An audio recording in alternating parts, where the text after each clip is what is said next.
Nikmatnya bihun goreng disiram dengan kuah kacang tentu menggoda. Apalagi ditambah dengan potongan bakwan ataupun tahu goreng.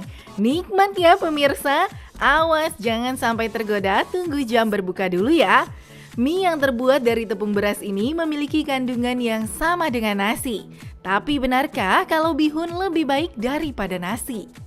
Bihun sama dengan nasi itu adalah fakta jika dilihat dari kandungan kalorinya. Loh kok bisa seperti itu? Dalam 100 gram nasi mengandung kira-kira sebanyak 175 kilokalori. Dan itu setara dengan 50 gram bihun.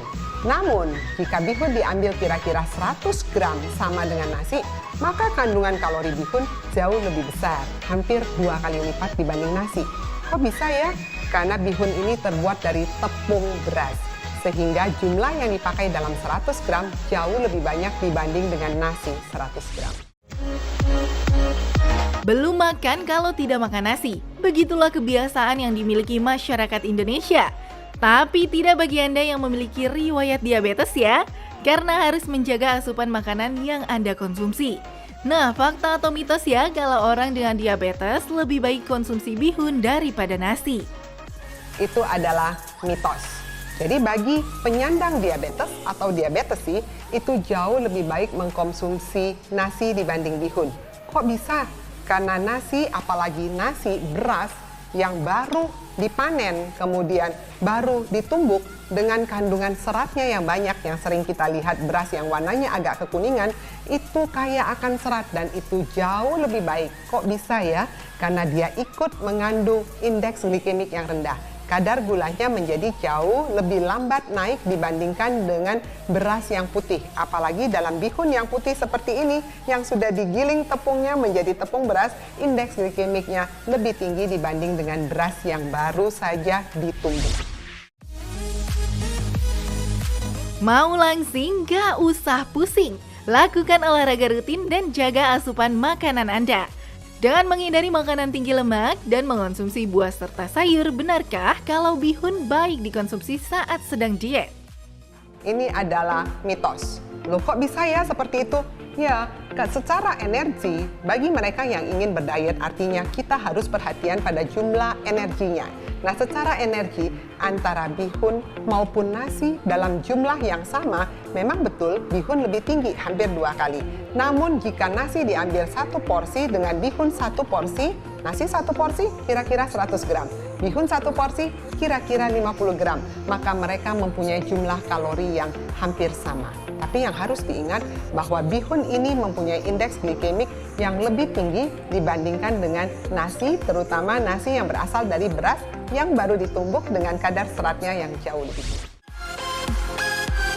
Fakta mitos selanjutnya, katanya orang dengan alergi tepung lebih baik mengonsumsi bihun daripada mie. Benarkah?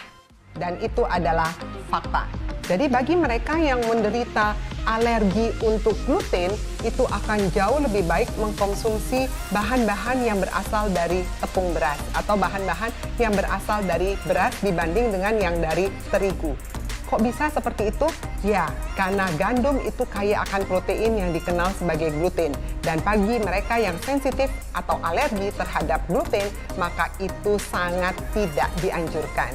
Maka paling aman untuk mengkonsumsi bahan makanan yang berasal dari beras. Saat sulit untuk buang air besar, rasanya pasti tak nyaman ya. Pola hidup yang tak sehat menjadi penyebabnya. Kalau sudah begini, ada baiknya Anda mengonsumsi buah yang tinggi serat seperti pepaya dan juga pisang. Nah, selain buah dan sayuran, mengonsumsi bihun juga dapat memperlancar pencernaan. Itu fakta atau mitos? Ya, itu adalah mitos. Kenapa bisa mitos? Ya, kandungan bihun dengan kandungan nasi hampir sama saja. Nah, bihun ini umumnya kandungan seratnya sudah minimal sekali dibandingkan dengan nasi yang berasal dari beras yang baru saja ditumbuk. Itu kandungan seratnya jauh lebih tinggi. Sehingga dengan kandungan serat yang lebih baik, lebih banyak tentunya akan sangat bagus untuk saluran cerna kita. Bagaimana, tertarik mengonsumsi bihun untuk berbuka puasa? Supaya Anda mendapatkan manfaatnya bagi kesehatan, yuk simak tips berikut ini. Bagi Anda yang suka mengkonsumsi bihun, bagaimana cara yang terbaik untuk mengkonsumsi bihun? 1. Perhatikan jumlahnya.